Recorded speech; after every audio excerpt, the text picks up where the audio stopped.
युवा उद्योजक अभिजित सुनीता गुलाबराव करंजुले पाटील यांच्या वाढदिवसानिमित्त रविवारी अंबरनाथ शहरातील विविध भागांमध्ये आणि शाळांमध्ये शैक्षणिक व सामाजिक उपक्रमांचे आयोजन भारतीय जनता पार्टी अंबरनाथ शहराच्या वतीने करण्यात आले। या उपक्रमांद्वारे समाजातील विविध स्तरातील लोकांना शैक्षणिक व सामाजिक दृष्ट्या सामावून घेतले गेले। सायंकाळी समारोप कार्यक्रम अंबरनाथ पूर्व बीके बिन रोड स्वानंद हॉल येथे आयोजित करण्यात आला। यावेळी गुलाबराव करंजुले पाटील प्रतिष्ठान व रोज फाउंडेशनच्या वतीने केंद्र व राज्य सरकारच्या कौशल्य विकास योजनेअंतर्गत विविध कोर्सचे प्रशिक्षण देणाऱ्या केंद्रांची स्थापना करण्यात आली।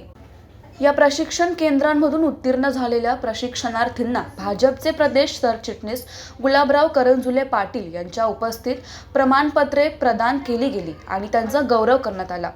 या कार्यक्रमात रोज फाउंडेशनचे अध्यक्ष रोजलिन फर्नांडिस, प्राध्यापक कुलकर्णी, व्यापारी संघाचे अध्यक्ष खानजी धल, मंजू घल, जनसेवक विश्वजित करंजुले पाटील, अभिजित करंजुले पाटील, तृतीयपंथीय समाज संस्थेचे पदाधिकारी आणि इतर विविध क्षेत्रातील मान्यवर उपस्थित होते।